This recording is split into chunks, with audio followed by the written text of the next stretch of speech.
Assalamualaikum warahmatullahi wabarakatuh. Hamdan wa syukran lillah, salatan wa salaman ala rasulillah wa ala alihi wa sahbihi wa mawalah. Wa la hawla wa la quwwata illa billah, amma ba'du. Sahabat Ma'rifat yang dimuliakan Allah, pembahasan risalah kali ini berkaitan dengan tema anggaran keuangan pribadi yang berkah. Dan sekarang adalah bagian kedua atau part 2-nya, yaitu amal yang 10% dari setiap pendapatan itu harus disalurkan kemana. Seperti sudah dibahas juga dalam buku Bengkel Ma'rifat judul ke-22, itu sedekah roket Apollo, tentang infak sedekah dan sebagainya. Ibaratnya segala sesuatu itu ada yang bukan hak kita tetapi hak orang lain atau makhluk lain.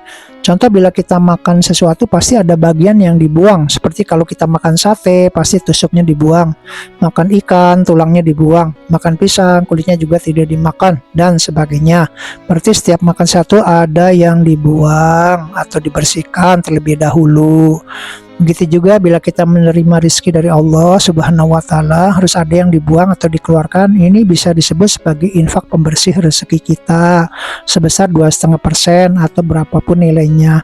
Untuk simpanan harta pun bila sampai haul atau masa selama 1 tahun dengan nisab ukuran yang senilai 80 gram emas murni atau 90 gram emas perhiasan 24 karat yang biasa dipakai oleh kaum wanita, maka harus ada yang dikeluarkan, disebut sebagai zakat mal atau zakat harta sebesar 2,5%, dan ini wajib.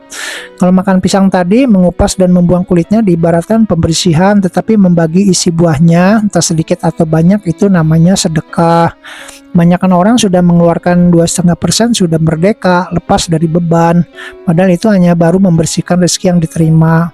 Terus kapan mau berbagi sedekahnya? Sedekah boleh 10%, 20%, 20% atau berapa saja. Awalnya kurang ikhlas, tidak mengapa, tetapi karena terbiasa kita lakukan, nanti insya Allah akan menjadi ikhlas.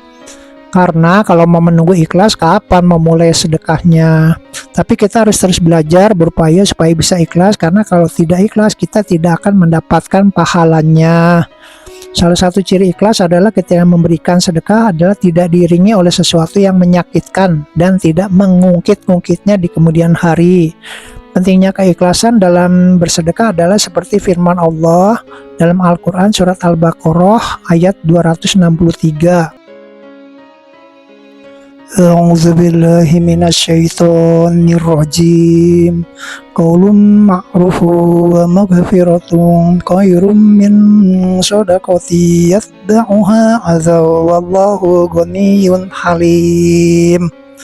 Perkataan yang baik dan pemberian maaf lebih baik daripada sedekah yang diiringi oleh sesuatu yang menyakitkan perasaan si penerima, dan Allah Maha Kaya lagi Maha Penyantun. Demikianlah firman Allah dalam surat Al-Baqarah ayat 263. Keterangannya, perkataan yang baik maksudnya menolak dengan cara yang baik, dan maksud pemberian maaf ialah memaafkan tingkah laku yang kurang sopan dari si penerima. Bermacam-macam balasan pahala amal kebaikan, infak dan sedekah, ada yang 10 kali lipat bahkan sampai 700 kali lipat. Yang 700 kali lipat ini untuk jihad fisabilillah. Ada ulama yang berpendapat kalau dalam suasana damai tidak perang, maka jihad fisabilillahnya dikonversi atau diganti dengan cara menyumbang kepada anak-anak yang sedang menuntut ilmu agama. Amal kebaikan atau sedekah tersebut bisa disalurkan pada orang lain, kepada orang tua sendiri, dan di jalan Allah. Sementara ada yang meriwayatkan bahwa sedekah kepada orang lain nilai pahalanya adalah 10 kali, sedekah kepada orang tua pahalanya 200 kali, dan sedekah kepada orang yang menegakkan kalimat Allah atau mengajak kepada jalan Allah pahalanya 1 juta kali. Sebagai contoh, kita ambil saja balasan pahala yang terkecil yaitu 10%. Mungkin karena banyak menggunakan otak kiri, kita sering banyak berhitung. Daripada harus mengeluarkan 10%, lebih baik saya tidak sedekah saja. Kan uangnya hasil kerja keras kita sendiri, hasil kerja keras saya sendiri, mati-matian cari uang, sekarang harus dikeluarkan lagi. Padahal kalau mau tahu, awalnya milik itu tidak ada alias 0%. Kalau milik itu menjadi ada, maka kita harus mengeluarkan 10%. Berarti kita masih menerima atau memiliki 90%. Kebanyakan orang mikir dan berat pada mengeluarkan yang 10%-nya daripada mendapatkan 90%. Kalau menyadar, kan daripada tidak menerima apa-apa alias 0%, tidak ada atau belum ada, belum ada milik kan lebih baik kita mendapat 90%. Akhirnya karena pelit dan berat mengeluarkan yang 10%, besok-besok rezeki atau milik tidak mau datang lagi. Inilah mengapa orang tetap miskin dan susah terus hidupnya, karena kebanyakan berhitung atau kebanyakan menggunakan otak kiri daripada otak kanannya dalam bersedekah. Wallahu a'lam bishawab. Mengenai sedekah kita juga harus mengingat sabda Rasulullah Shallallahu Alaihi Wasallam. Semoga beberapa hadis berikut ini dapat memberikan pemahaman yang mendalam kepada kita agar rajin bersedekah dan kemana dulu kita harus mulai membelanjakannya. Rasulullah Shallallahu Alaihi Wasallam bersabda, mulailah dari dirimu sendiri, kemudian sanak saudaramu. Beliau juga bersabda, tidak ada sedekah kepada orang lain ketika sanak keluarga membutuhkan. Dari Abu Salamah radhiyallahu an dari Nabi Shallallahu Alaihi Wasallam, beliau bersabda, sesungguhnya sedekah itu adalah dari kekayaan yang cukup.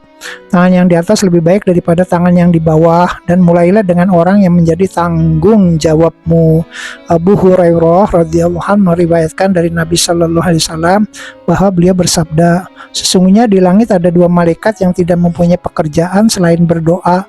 Ya Allah, berikanlah ganti kepada orang yang berinfak, bersedekah.